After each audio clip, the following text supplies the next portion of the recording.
So, Jake, what have you been doing in self-quarantine?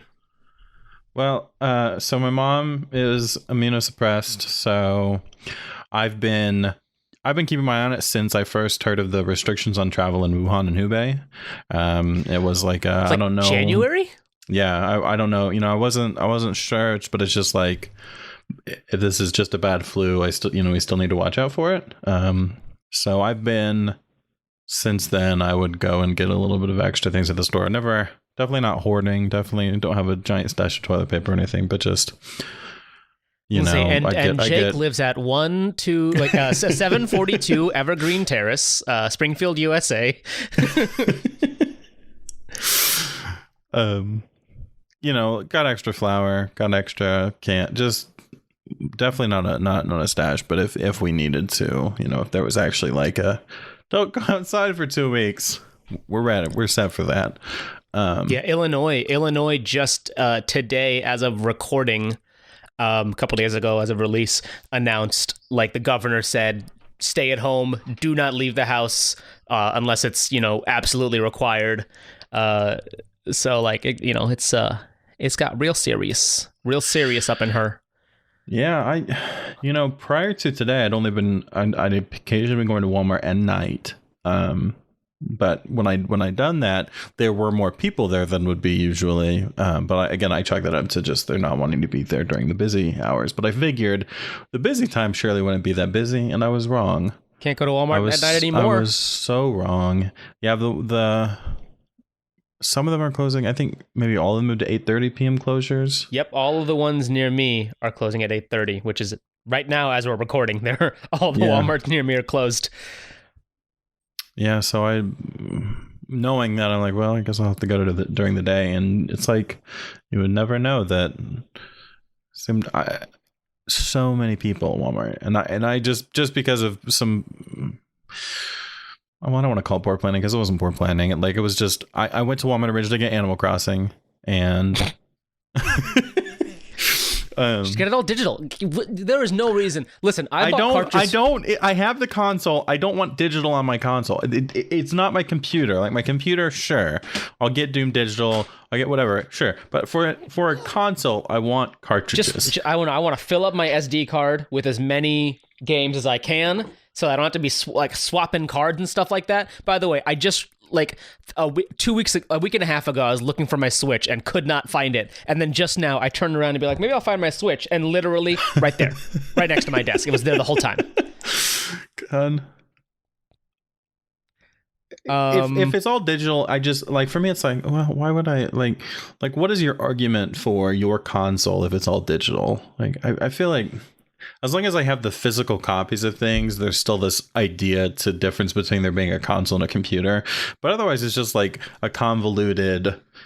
I need the physical copy. What was the changeover in 2007 when you used to you bought CD games before and now they're all digital? It's the same changeover, right? What's the difference? With my computer, I feel like it's different. I feel like the big thing is that I feel like digital for a computer makes sense, but digital for a console is blurring the lines between console and computer. What's wrong with that? What's wrong with blurring the lines? Blurring the lines, and it's like, why don't I have it on my? Then why can't I just buy this on my computer? Well, I mean, because it's a Nintendo exclusive. You can't buy an Animal Crossing on a computer. The other thing is that I have definitely heard about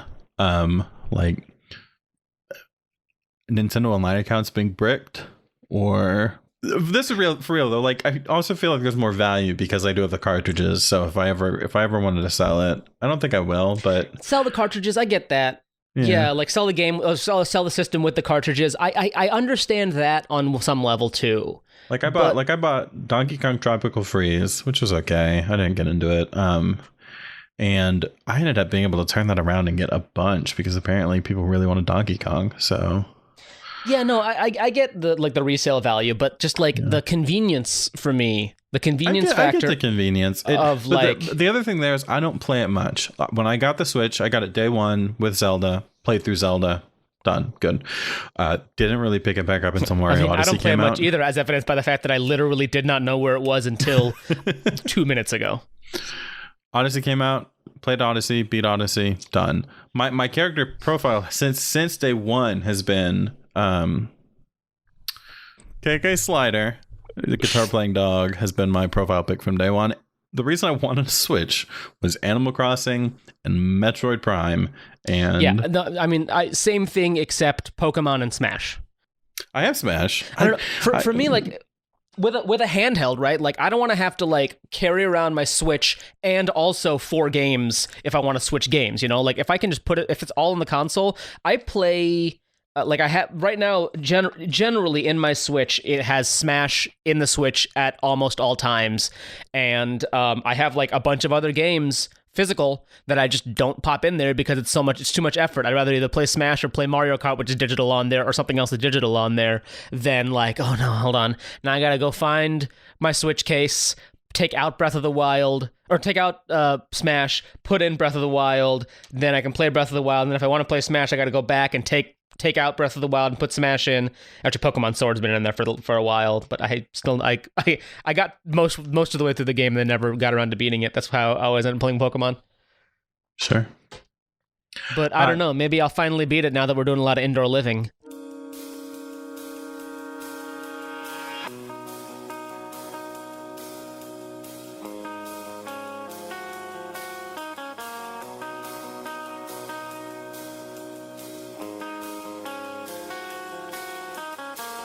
Outside the sidelines, failing harder than the modern stars of made-for-TV crime. Indoor living in cardboard confines counts for very little when safe is just a state of mind. I fell off the sidelines long ago. I have no occupation, I'm just wasted for the weekend scene. So don't ask me out, don't make me try. 'Cause I don't wanna let you, I don't wanna. Hello, helicopters, and welcome to Motion City Podcast. This is the 11th episode, I believe. I am, of course, Naim Siddiqui. As always, joining me, my co-host, Jake Walden. How's it going, Jake? Introverted? Is it going introverted? I'm like, is there a word that means of or like turtles? Withdrawn? It's going withdrawn. Forced. Sure. I could have said what's new. If you told me you wanted me to tee you up, I could have teed you up. No. That's I prefer this. So yeah. How about that COVID-19? Just yeah, that tracks. It's one of those things where I don't know. Everyone's at home right now. I hope everyone is safe. So, you know, stay safe out there. Don't do anything stupid. What's the line? Don't go to the beach. Don't go to spring break in Florida. Don't go to fucking spring break. Oh my god. Jesus. Yeah, that was. Ugh. People are idiots. I know. It's so now, like, we're past the point where it's like, is it going to happen? Like, it's hitting. I don't want to make light of it anymore. Yeah, I don't know. It's one level of like, you don't want to make light of it, but also like sometimes you just got to like understand. Like, oh yeah, absolutely. There's not making light of it, and then there's like not making. I don't know. I was saying earlier in one of the chats we're in that like I've been making so many jokes that I'm worried I'm gonna Rudy Gobert it and just like.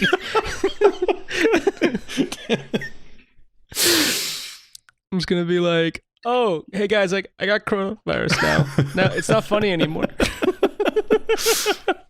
Oh man. What a fucking idiot. Like, oh man. Yeah, so we're talking about indoor living since we're all living indoors. Everybody is hopefully, you know, not going outside, stay indoors.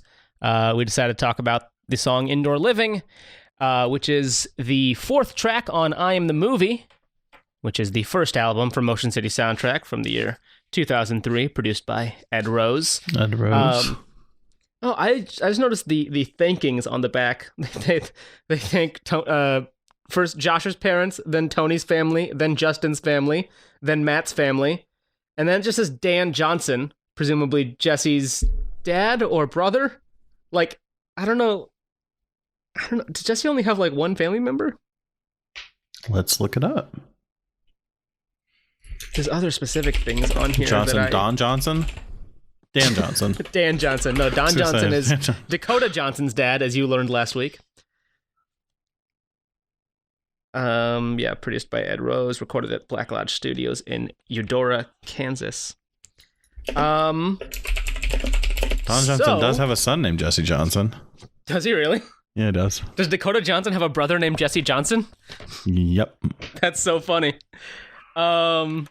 Anyway, so let's talk about the song. Jake, why don't you talk a little bit about your experience with Indoor Living?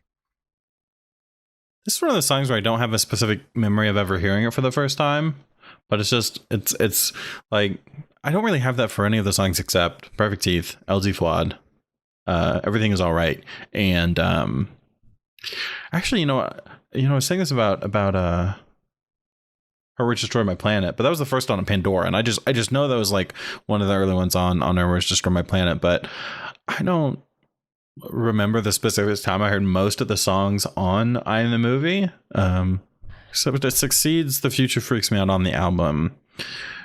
Yeah, I know I listen to... It's interesting, right? Because it comes after Future Freaks and then right before My Favorite Accident, right? Which are the two like big songs off the album. I think those are those the only two with music videos? There might be another one with a music video on here. But anyway, those are the two big ones. Like the two, if anybody like knows the band, besides Everything Is All Right, the next one they probably know is probably Future Freaks and or My Favorite Accident. So it's interesting that those two sandwich this song. Which, I mean, I like this song a lot, but it is one of those things of like, like it is kind of like a lull, like it's not a lull as much, like I think lull is the wrong word. It's kind of a quieter song, and a more serene, I guess, in some ways. I don't, want to jump straight to the end of the song, but that's what I immediately go to, which is in the outro, just the prolonged music break. And I really like it. It's following the tone of the song, but it lull pause, like a bit of a palette change. That is what the song feels like. Yeah, but so it's interesting, right? Because you go from Future Freaks, which is a very like, and I mean honestly, the first three tracks, right? Like Cambridge starts off very like hard, like and then goes straight into Shiver, which is also like a kind of an upbeat song, and then Shiver ends, very like not abruptly, but like it ends. That it's a very clear ending as opposed to the sort of flow from the Cambridge song to itself Shiver. Is also not necessarily upbeat in the sense, but audibly upbeat. Right, and then obviously Future Freaks, but then Indoor Living goes a little, it cleanses the palate before you go to My Favorite Accident, which is also like again audibly like very very high energy. So it's interesting that you sort of see Indoor Living in between those two songs, and then Perfect Teeth, which is also like not high energy in the same way, but it is a little bit more upbeat. I don't know. It kind of like Indoor Living kind of fits to me with like Mary Without Sound and Autographs and Apologies, right? Like close, those which both come close to the end. Tonally, it fits with those songs. But one thing that I've always loved about Motion City Soundtrack Records is that the sequencing of the songs, it never leaves anything to be desired. So like I listen to Blink-182 albums sometimes, and I'll get to a song and I'll be like, okay, like this feels like the right place to end this album, and it turns out there's 3 songs left to go. It's like, oh, okay, that's, I mean, like, I like the songs, but I was ready to end here. Like that's where I felt like the journey was taking me. Whereas with Motion City, like I think maybe on some level, maybe Autographs and Apologies feels more like an ending than A-OK, especially, you know, with the rest of the oeuvre in mind. Like Autographs and Apologies, I feel like fits more with songs like Hold Me Down and Even If It Kills Me and The Weekends, and Floating in the River maybe than A-OK does. But it's off the first album, and it's the second to last song instead of the last song. And A-OK, I think, is also a good closer, but I feel like Autographs and Apologies just feels a little bit more like a closer, but A-OK still works. Whereas, like I said, with some Blink-182 records, I think like with Take Off Your Pants and Jacket. Let me double check here. I don't know. I get it from the musical perspective, but as the subject of the song itself goes, A-OK feels like the last line being that everything is A-OK. I'm happy with it. I like it. It works for me. Like if I think Autographs and Apologies feels feels like a closer to me, but then A-OK comes and also feels like a closer, so it works to me. It's fine. It's a closer after the closer. Yeah, like an encore, I guess, right? Yeah, But really. like when I listen to Take Off Your Pants and Jacket, track 10, Every Time I Look for You, when that song ends, I feel like that's the end of the album.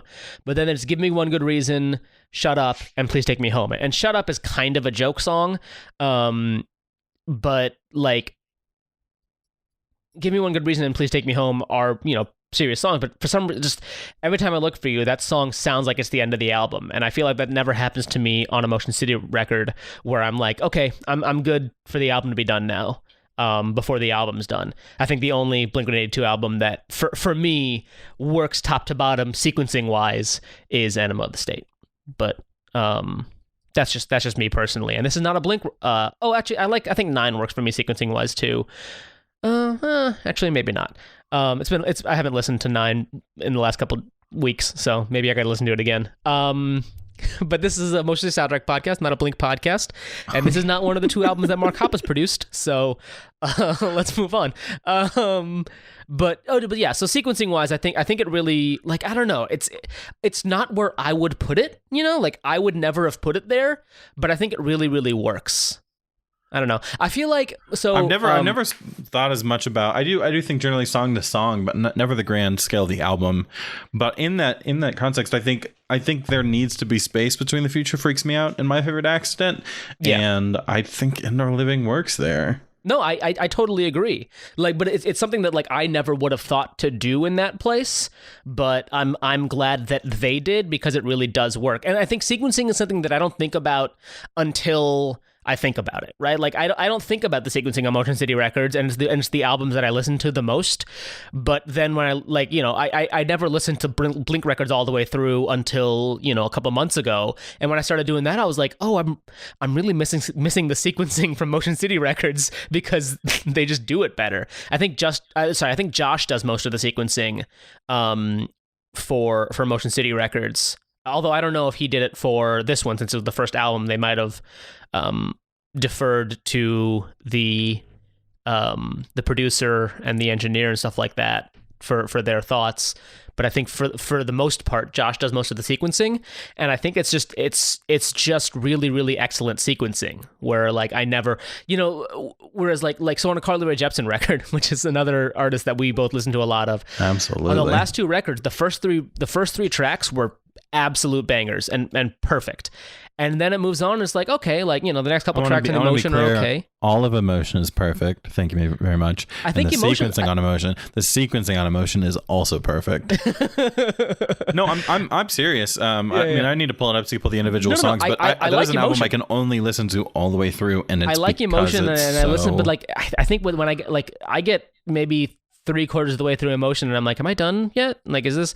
I think I get to. I think there's a little bit of a lull, but then oh god, how is an album I listened to like 50 times? I think around Your Type, like around Your Type is. I literally just re-listened to it yesterday, the day before, because I got the new headphones. Okay, Emotion Deluxe. Your Type, I do feel there's a little bit of a lull, but then Let's Get Lost and leads into LA Hallucinations, and LA Hallucinations like picks it right back up, and then I think it coasts into Favorite Color on the deluxe album. On the deluxe, yeah. Yeah, I don't know.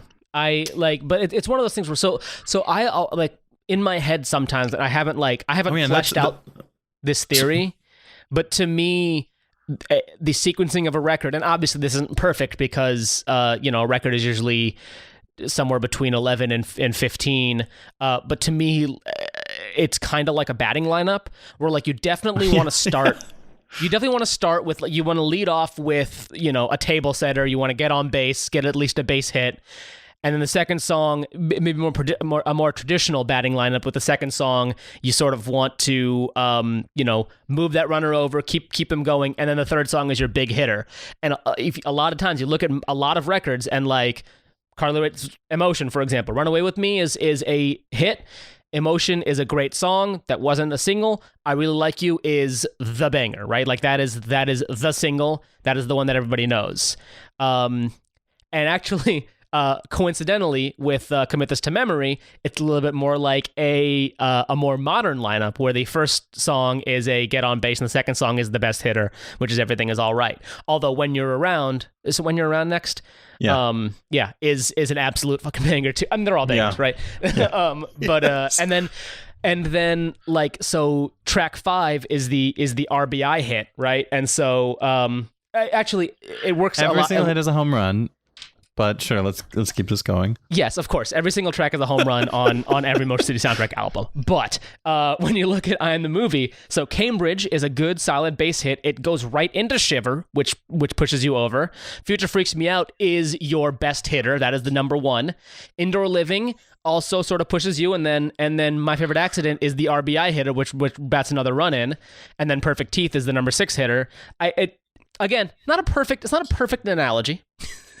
Especially because, again, there's 14 tracks on this album and there's 9 hitters in a baseball lineup, and also so it kind of works in the same way as like as an AL lineup, which, as we all know, is not real baseball, but where the last hitter is again a table setter, right? So because in an album, the last song, just like when a movie, right? The last scene is the most important. The last song is very important because that's the thing you're left with at the end of the movie. If you screw up the last scene, you're going to screw up the whole movie. If you screw up the last song, you're going to screw up the whole album, assuming that the album is meant to be listened to as an album.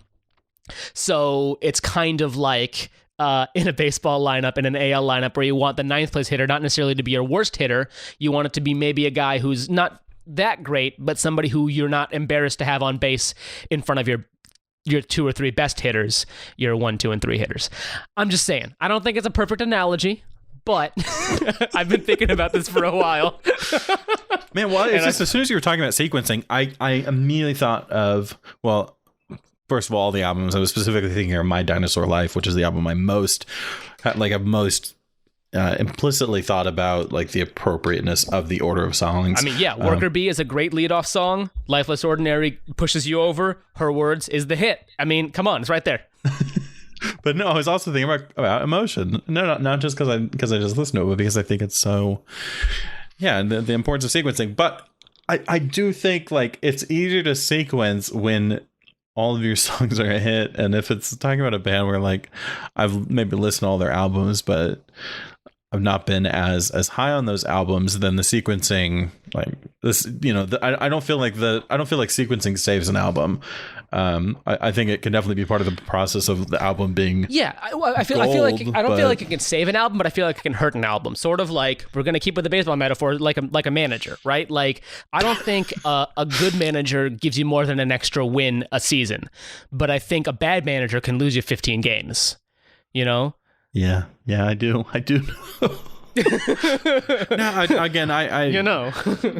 I get the direction of that analogy, but my point of it not saving the album, I like it transfers over. I don't think you can make like one big banger surrounded by mediocrity good just because you sequence it right. Right. No. I agree, but I think you can have an album of 10 or let's say 9 great songs and 3 just decent songs and screw it up by sequencing it wrong. I think, maybe not, but like, I think I would like Take Off Your Pants. And I love Take Off Your Pants and Jacket, but I feel like I would like Take Off Your Pants and Jacket a lot more if it ended with I forget the name of the song now. With Every Time I Look for You, because I just feel like that's a stronger closer. And also, I mean, the closing song is called Please Take Me Home, and I think Please Take Me Home is also a good closer. Maybe it should have been Saved, or maybe it should be, Every Time I Look for You second to last and Please Take Me Home last. I don't know. But to me, like, that's just like, it's the first 10 tracks tell me a story, and the next 3 tracks are like, oh, right, there's more songs in this album, which is not a bad thing. I like the songs. It just doesn't feel like it's, it feels kind of like it's like bonus tracks, right? Which it's not what it's meant to be. It's not intended to be bonus tracks. Like in Go, right? Go has 3 excellent bonus tracks, but Floating on the River is where that album ends, and then you listen to the 3 excellent bonus tracks as well. Actually, Blink did that with Dude Ranch. Dude Ranch ends, I think, with like Josie, and then the next 3 songs are joke songs. So like you end with Josie, which is track 11, or maybe end with A New Hope. I'm not exactly sure. I haven't listened to Dude Ranch in a while. I don't know the name. I just know ending with the joke songs. But then it ends with like 3 or 4 joke songs. But like it makes it very clear that now these are joke songs. Which is again, that's fine to me. But I don't know. Oh yeah, A New Hope is a joke song because it's a Star Wars song. So Josie is the last song, and then there's 4 joke songs after that. Which is fine. Like that's fine if that's what you're doing. But I don't think that's what Take Off Your Pants and Jacket intends to do. And it really, like, I feel like it hurts the last 3 tracks of the album because Every Time I Look for You just feels like a closer to me. All right, let's talk about. Did we talk about lyrics? We haven't talked about lyrics at all. Nope. We talked the whole time about sequencing, and not a single word.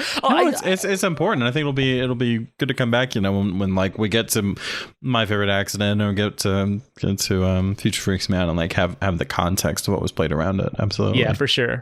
I mean, we always try to talk a little bit about sequencing, about what comes before and after it. So, but I think this just happens to be the most interesting for me sequence wise, because it's sandwiched right between 2 of the bigger early hits.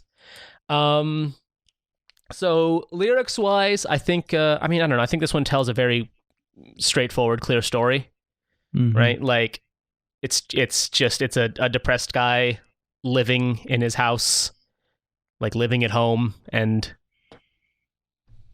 can't really, do much else.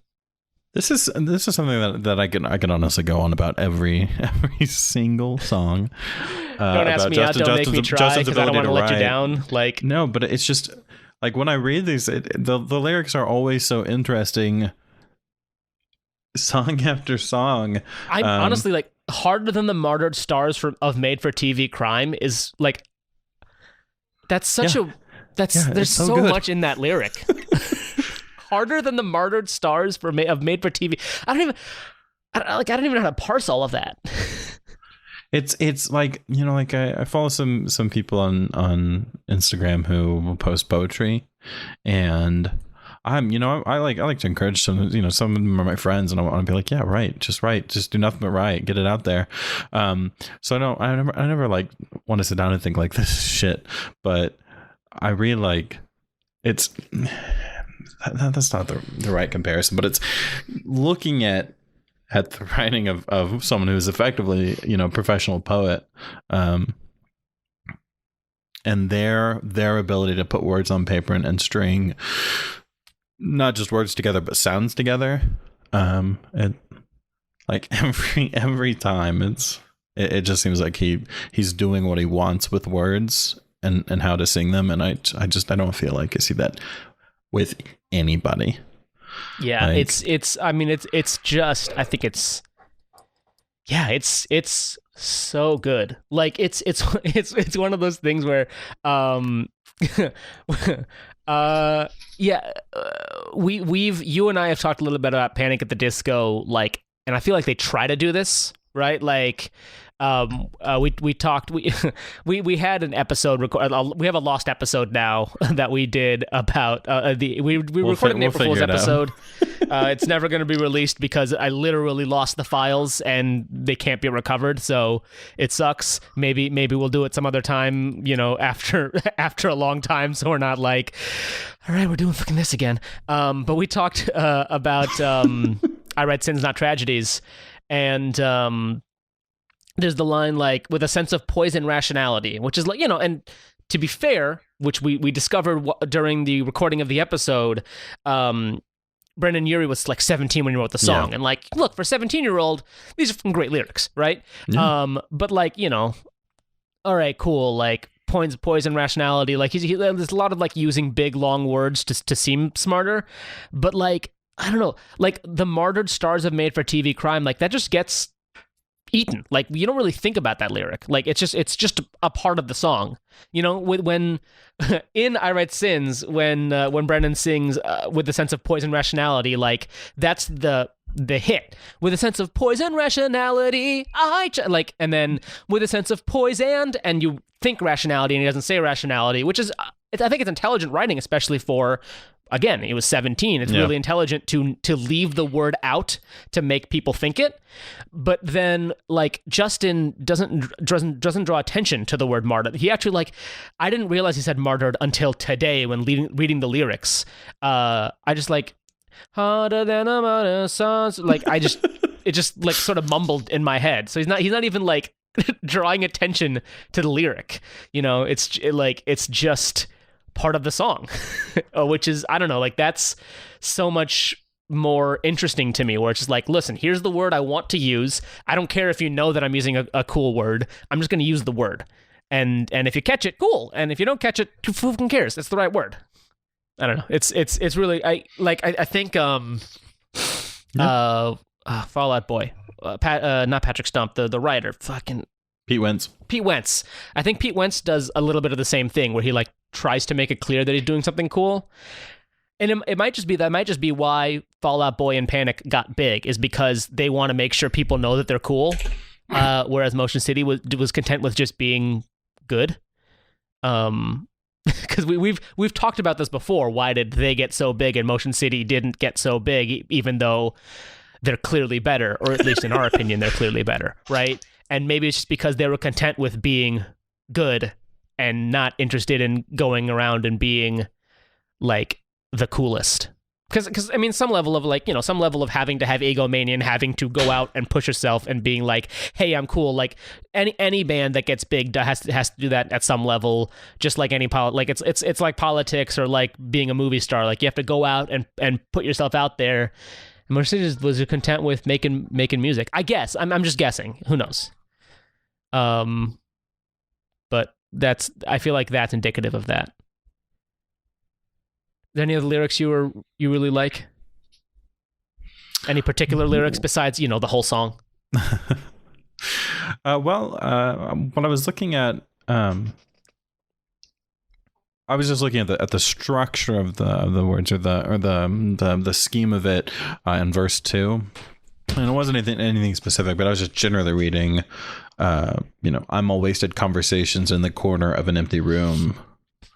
And that's, I'm not saying anything specific about those words, except that like it seems like he doesn't ever care about rhyming. And I know, like, you don't need to, but it's, well, I mean, like, clearly in this case he doesn't need to, but it's like, yeah, that's what I mean by structure. It's just like, well, this works. I'll figure out how to sing these to the song, and he does. There's not like a cutout pattern. There's not. Yeah, it's because that's one of the ones that is like in the backing vocals, which I think in the recorded version, Justin does his own backing vocals, and then live, obviously, it's usually Matt. Mm. But that's the one where that lyric is a backing vocal, right? It's bring back the days that fell behind, and then in the backing, I'm a wasted conversations in the corner of an empty room. So don't ask me out, don't make me, 'cause I don't wanna let you. I don't wanna. Dun dun dun. Which again actually does that thing where, but here's the thing, right? Like we said with Panic, the word that they're making you think is rationality. The word that Motion City is making you think is down, right? Like, I don't want to let you down. You're not like, they're not really pushing like, here's a cool word. We want this cool word in your head. It's just, I don't want to let you down, which is like, it's such a basic thought, right? Like, just don't ask me outside with you, because I don't want to let you down. I want to stay at home and drink, and instead of standing I'm wasting conversation in the corner of an empty room, right? Don't call me out to a party because I'm just going to stand in the corner and drink as opposed to sitting in my own room and drinking.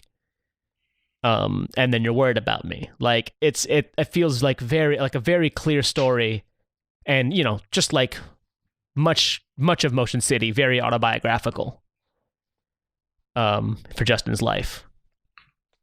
Actually, let me, speaking of autobiographical, so this is one of the songs they did for the, obviously, so they did the I Am the Movie acoustic set at the McNally Smith Hall in St. Paul, Minnesota. And Justin, before they actually played the song, Justin talked a little bit about the writing process for the song, so I'm going to play that right now here. So I don't want to talk too much, but I want to give you some insights. I don't know if this matters to you or not, but how many of you are familiar with Mortimer's Bar on Lindell and Franklin? I'm so sorry. Oh. Anyway, in early 2000s, I spent a lot of time there, and anyway, the lyrics to this song were written there, which is kind of ironic because I was actually I was outside of my apartment writing the lyrics about being inside of my apartment, so I'm a liar. That's so it's one of those classic little Justin things where I don't know. So he was outside writing about being inside, but it is one of those things like, you'll go and you'll drink alone at a bar and that's fine, but you don't want to go and like be asked to socialize when all you want to do is drink alone. Yeah, that reminds me of the lyric on Better Open the Door where he specifically mentions Lindell Avenue. Every bar along Lindell Avenue. Did you mention Franklin too? I feel like there's some point where Frank fails to see the humor in my sad attempts at breakdancing. Oh, that's what it is. Frank fails to see. He probably made up Frank because it's Franklin and Lindell. That's funny.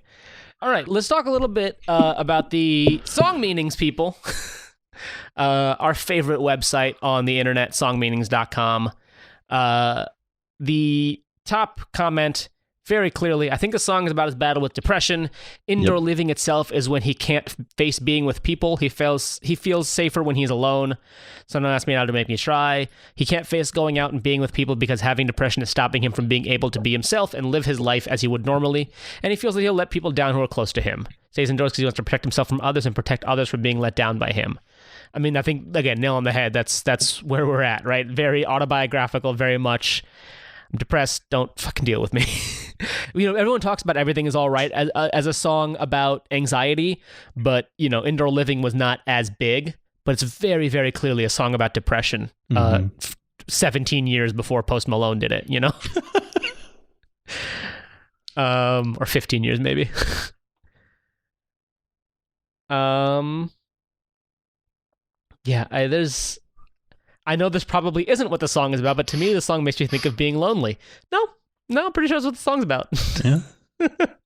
Yeah, he's going nowhere, puts up a front to hide his happiness. It's not much to talk about. I've got so much to talk about, but I don't want to let you down. It means he's worried one day people will see through his happy front and they'll be disappointed with what he actually is, so he doesn't want to let anyone get too close. Seems fairly reasonable. I think that reads some amount of concern of a deception about him. I don't see like this as having any lyrics about him putting up a false front. I think it's that he doesn't put up a false front, that he is very who he is, and that's what he's worried about coming out. I think actually what it is like, it's not much to talk about. Like, what I'm doing is not much to talk about. I fall asleep in my rented room. The room is not much to talk about, but I've got so much to talk about because he maybe it's like sort of kind of vaguely realizing that maybe he should go seek therapy. Yeah. I've got so much to talk about, the depression. I think that's reasonable too, yeah. I didn't realize, again, until today, that the lyric is, I fall to sleep in my rented room instead of I fall asleep in my rented room, which, it's a minor distinction, but it is a distinction. I fall to sleep in my rented room. Like, it's I don't know, it seems more like, I don't know. While I hear too, I don't, like, asleep doesn't No, I just feel like falling asleep, it feels like a an act that you do when something you want to do. I fall asleep. Okay, I'm falling asleep now. I fall to sleep. Oh, okay. I fall to sleep is maybe more of like you're trying to sleep, it's just not happening, and then eventually like your body just tells you now it's time to sleep, and I'm sleeping. Like falling asleep. Like I like falling asleep. Falling to sleep is like just eventually your body gives out, and it's time for your body to sleep. God, see what I mean? I know, right? It's functionally a letter difference. You're right. It's functionally a letter difference. Reading an entire story into one. It's such a minor distinction. And again, it's one thing that like he doesn't draw attention to it, right? I fall asleep in my rented room. Like, yes, he says to sleep. If I listen to it again now, I'd be like, oh, of course he's saying to sleep. But you don't think about that. Like, people say, I fall asleep. Okay, I fall asleep. But, like, it's not just on the song Meanings and the Genius. I looked at the record, and the record said the same thing. I double-checked to be like, is this what it says?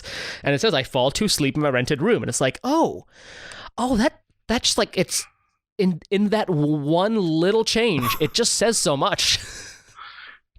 Dang, man, it's so fucking clever. It's so clever. While we are admiring Justin, I do want to say, obviously there are, I do listen to a lot of hip hop and rap, and there is a lyrical wealth there, of course. Another artist, it's just like I feel like already like just generally impressed when I read lyrics by Donald Glover, or recently I've been listening to a lot of Tyler the Creator, like there, but that's what I'm going into expecting. Like you expect them to show off, but right. And in this area, I guess I just have at least had now I guess I expect to see brilliance, but also see brilliance in Justin's writing. Man, apparently, so someone says this is a third party source.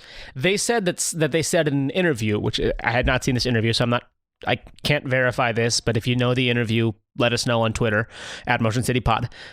When they were writing the song, the lyrics were, here's to self-expression, here's to every one night stand. But when they were practicing, someone thought they said, here's to everyone that's dead, and they just liked it better, so they changed the lyric. Well, so that part of it makes me think, I just get the imagery of a bar evoked. Last call, that's obvious. Measure Mind differs loosely based on someone else's song. He's tracking how much he's drinking based on what's playing at the bar. Oh, damn. Yeah. Melodrama in a bottle of wine. Yeah, here's to self-expression. Here's to the people who were expressing themselves through song. And, its odds are someone who is playing the music that's playing in the bar is dead. Which would also make sense if it was here's to every one night stand, because some of the people leaving the bar are leaving the bar to go have sex. Yes.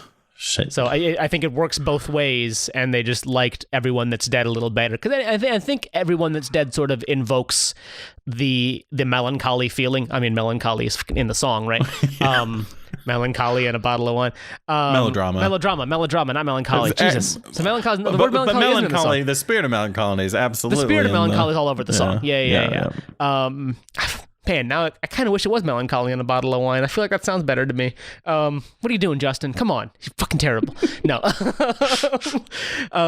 But yeah, the feeling of melancholy is all over the song. So that melancholy of everyone that's dead, it just feels more melancholic than every one night stand. So I think if it is an actual change, I think it's a good change. Yeah, song's about feeling like a failure. Yeah, I mean, pretty straightforward. I think it's hard to misinterpret this song. Here's one. Here's a good one. This song's about a guy whose glory days are in the past and has long since fallen off the radar. He sees himself as a worthless individual who could never live up to anyone's expectations.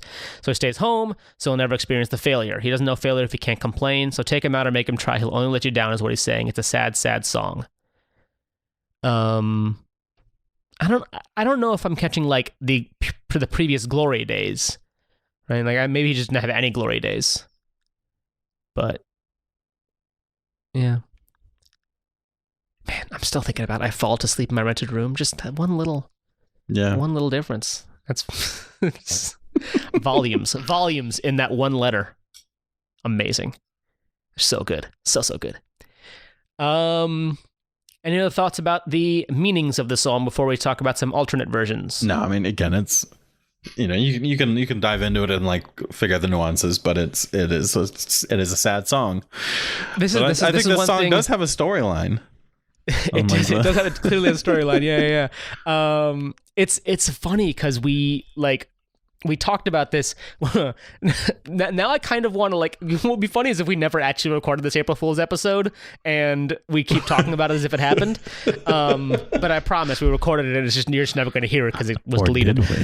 Or did we? But one thing we talked about was, how every time we talk about a Motion City song, on this podcast, every song to me, almost every song gets better the more we talk about it, which is just it's so amazing. Whereas we talked for an hour about I Write Sins Not Tragedies, and I think the song got worse for it. I think I liked the song less. I will say the more I've followed Brendan Urie, the more I like him. Yeah, but I did go from being I heard the song too much, but I went from being I've heard the song too much to be well, I would prefer not to be listening to this song, but Brendan Urie seems like a cool guy. Yeah, no, I went from that's a perfectly fine, decent, pop punk emo song to, does this song kind of suck? Which is again, he was 17. The lyrics aren't gonna be that great. So again, if I'm keeping in mind that he was 17 when he wrote it, but I shouldn't have to, right? I shouldn't have to keep him. Billie Eilish was 17 when she wrote Bad Guy, and it's a pretty good song. It's just pretty good. Duh. Anyway, let's talk about some alternate versions. So there's I couldn't find a single cover for this song. And as far as alternate versions go, there's not a whole ton of alternate versions either. I think I got spoiled by Worker Bee, which had 3 completely different acoustic arrangements. But first up, I'm just going to play. So here's a live recording from the DVD of I Am the Movie. And in this, somebody does the backing vocals. It's definitely not Matt. Somebody in the comments says it's Kenny Vasoli of the band The Starting Line. I'm not really sure. I looked up Kenny Vasoli. I looked at pictures. I can't tell because this video is black and white with a green tint, and he's got bleached blonde hair, and it's seems to be recorded on a Panasonic camera from 2003, because it wasn't. I mean, it was 2003. It very well actually could be recorded on a Panasonic camera from 2003. I didn't. It's possible that it's elsewhere in the video that he specifically says who it is, but I didn't get a chance to watch the whole thing, so I'm just gonna play this little bit of Indoor Living from I Am the Movie, and basically all of the backing vocal stuff is sung by who I'm assuming is Kenny Vasoli.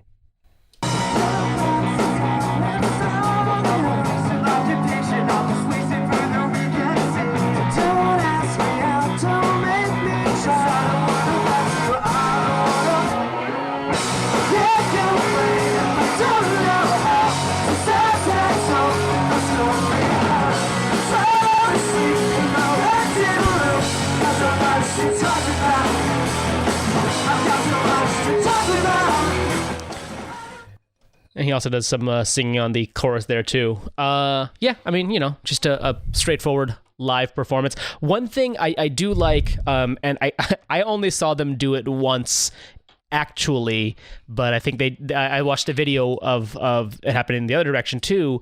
I really like when they have, so I don't know if he was an opening act for that set or something like that, or if it was just I don't even know if this is a kind of set like that would have an opening act, but I love when they have cameos of people. So when they did Commit This to Memory live in 2015, 2014, something like that. Oh no, it's 2015. It was the 10th anniversary. The opener for that was oh man, Thomas Beckett, I think is his name, from Say Anything. And he would there was him. No, Samuel Beckett. Thomas Beckett was a bishop or something. Yes. No. Somebody Beckett. William Beckett. William Beckett. I got there on the third try. So he was part of the band The Academy is, but he was solo one of the openers for that night. And when they did Everything Is All Right, instead of Matt singing the backing vocals, William Beckett like came out from the wings and did the backing vocals for it, and I thought that was really cool. Like I was like, oh, okay, that's really neat. And because as we know, as we've discussed before, the actual backing vocals for that song are done by Patrick Stump, so it's cool to have somebody come in and do a little cameo to do the backing vocals. So Kenny Vasoli or whoever this is doing the backing vocals for this is really cool to me. And then I've shown you the video where Justin, because Justin did the backing vocals on Fall Out Boy's song Chicago's So 2 years ago, and when they played that song in Minneapolis, in 2005 or 6 or whatever, Justin came on, just like appeared on stage and sang his part to that song. So I always like it when bands do that. I always hope it happens. Like I'm always like hoping someone's gonna come on and do it, like, oh, it'd be so cool, and then it almost never does. But I'm always holding out hope. I was hoping the what's the band? Treaty of Paris. When I saw Motion City at the beginning of this year, Treaty of Paris was one of their opening acts, and I was really hoping that the lead singer from Treaty of Paris would like come out and do some backing vocals on something, but he didn't. He was a cool guy though. He seemed fun. Should have bought some of their merch, but I just didn't have the money at the time. Mike Chorvat is his name. Let's see. This next one is just a straight up live, but this one, Matt does the backing vocals. I think I said I'm pretty sure Justin does the backing vocals on the actual album. Like just, obviously you can track it, but here's one where it's very clear you can see Matt doing the backing vocals. They don't play the song live all that much anymore, but they did here. So here is Indoor Living live. This video was posted in 2006. I don't know when it was recorded, though. It seems like it might have been a little older than that.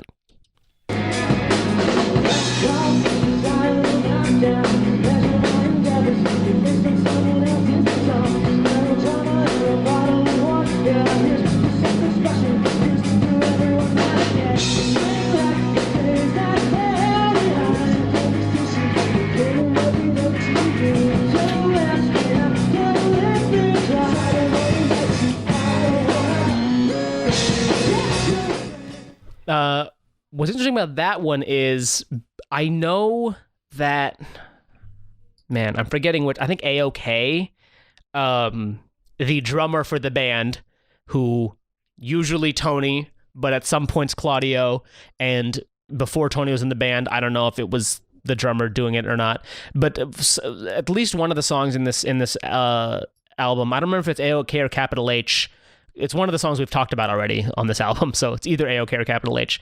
The drummer does the backing vocals.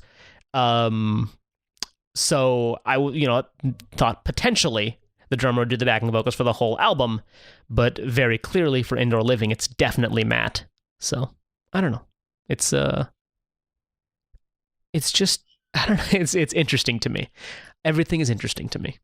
They also, I mean, this is one of the songs that they don't really do anything like all that much different live than they do recorded. Like, which is most of their songs. Most of their songs, they don't do like a big difference live. It's like Everything Is All Right and Future Freaks that they do a lot of audience participation. So yeah, I don't know. That's just one of the ones that's straightforward. What we do have, this one is definitely Kenny Vasoli for sure. This one is from 2010. So this was in November of 2010 at a gig in Boston. Justin had lost his voice, and so they had some people fill in. Chris Conley of Saves the Day did some, Max Bemis of Say Anything, and then Kenny Vasoli, who I believe was touring with Say Anything at the time, at least according to the YouTube comments here. And so since Justin had lost his voice, the songs they played live, he couldn't sing them. You can find the video of Chris Conley singing Last Night on Motion City's YouTube page. This one is not from Motion City's YouTube page. It is a bootleg, but here is Indoor Living as sung by Kenny Vasoli.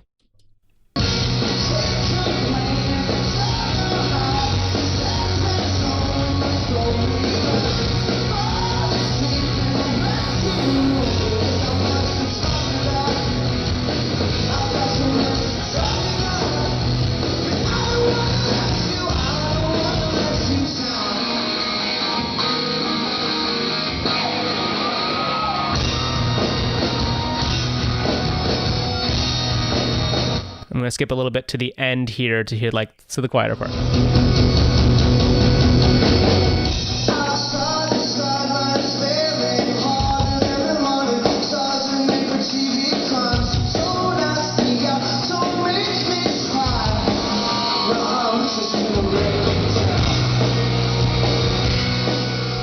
Reminds me of whoever the vocalist is for.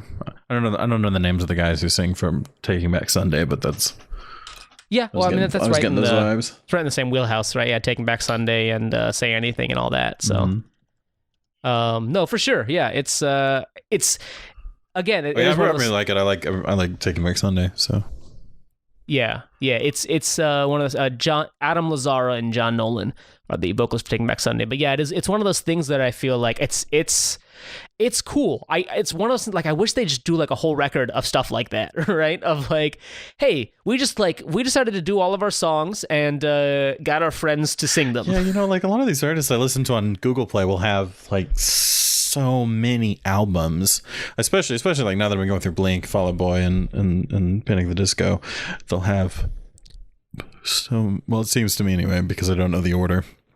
I'm not familiar with the material. They have so many albums. Blink's got 9 of them because their 9th album is called 9. They'll have like live appearances and like single. Yeah. Just I think that might be one thing about, like, because Motion City was on Epitaph, there's a lot less of that stuff on Epitaph. Like, they were on, for the brief moment that they were on Sony, like, there's not like a whole lot, but like there is, like everything else is like album. Like the other 5 are just the albums. And then everything that was on the My Dinosaur Life era that was recorded and released as recording is on there. So like you've got the album, you've got the single of Her Words, and you've got the Trampled by Turtles cover are all on there. Whereas everything else, even if it was recorded and released as a single, if it wasn't on the album, you're not going to hear it. So like all of the B-sides and stuff that were like the single B-sides, you kind of have to like track down, and because they aren't on Google Play. Whereas on a bigger record like MCA for Blink and like Warner Brothers Fueled by Ramen for Fall Out Boy and Panic, there's just a lot more stuff on there. Like Motion City doesn't have a live album, even though they're such a great live band. The only live stuff you can listen to on Google Play is like the 3 live songs on the 10th anniversary of Even If It Kills Me.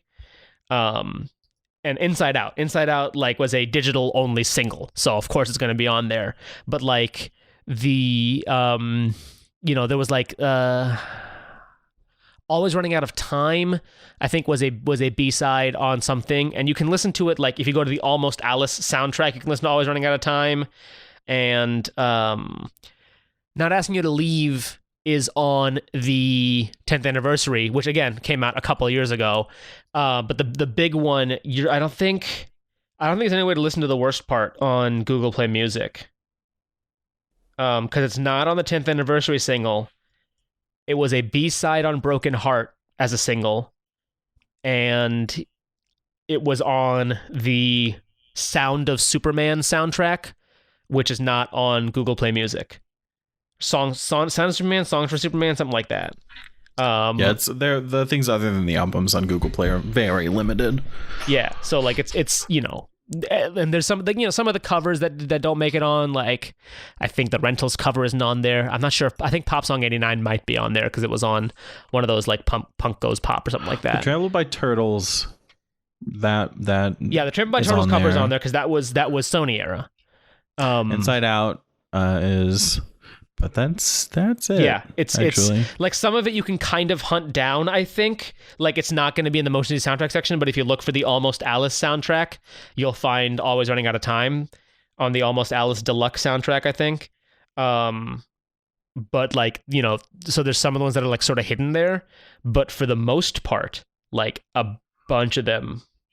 Like if I go to, because YouTube Music has mostly the same thing, like the same stuff, and if I look for The Worst Part on YouTube Music, oh, you know what? No, it is on there because they think it was released as like a digital exclusive on Even If It Kills Me.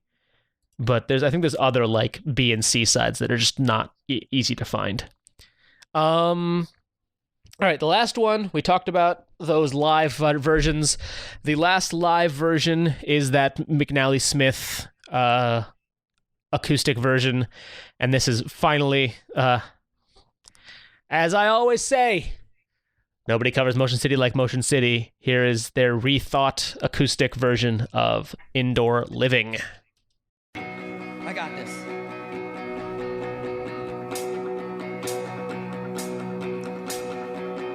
Outside the sidelines, failing harder than the modern stars are made for TV crime. Indoor living in cardboard confines counts for very little when safe is just a state of mind. I fell off the sidelines long ago.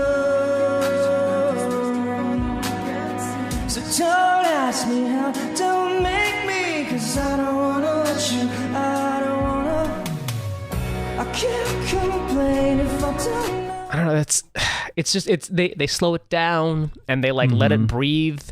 And this is already a song that's sort of slow and breathes, but like we were talking about, like the lyrics are so much like deeper on second thought. I don't like using the word deep because it sounds so it reminds me of the Bo Burnham song #deep. But there's so much more to the lyrics, I think, on like a specific listen. So I don't know. I think it's really cool to then like slow it down a little bit, and then you get you get the whole feeling of it a little bit better by slowing it down. And I think it's really cool. Any other thoughts on that cover or any other song itself? No, nothing. All right, well, it's time for us to go back to our indoor living, but first we got to tell you where you can find us on the internet. You can find me on Twitter. I'm at Kuhan. Jake is at XFIP-, that's XFIP, and then the word minus spelled out. You can find the show on Twitter at Motion City Pod. That's also where you can find us on Instagram, Motion City Pod, motioncitypod@gmail.com. Our Patreon is Motion City Pod. It's everywhere. It's just Motion City Pod mostly everywhere. And if it's not that somewhere, then we're probably not there. I'm Kuhan.com/Motion City for all episodes of the show. Make sure to subscribe to us on your favorite podcatcher of choice. We're on Stitcher, Apple Music, or Apple Podcasts, Google Podcasts, and the fourth one, Spotify. That's the one. So we're on all the major ones, and if we're not on yours, then you can subscribe to us from the RSS. All the links are on our Twitter. And that is gonna do it, I think, for this episode of Motion City Podcast. So until next time, wash your hands and stay indoors. Don't touch your face. Don't touch your face.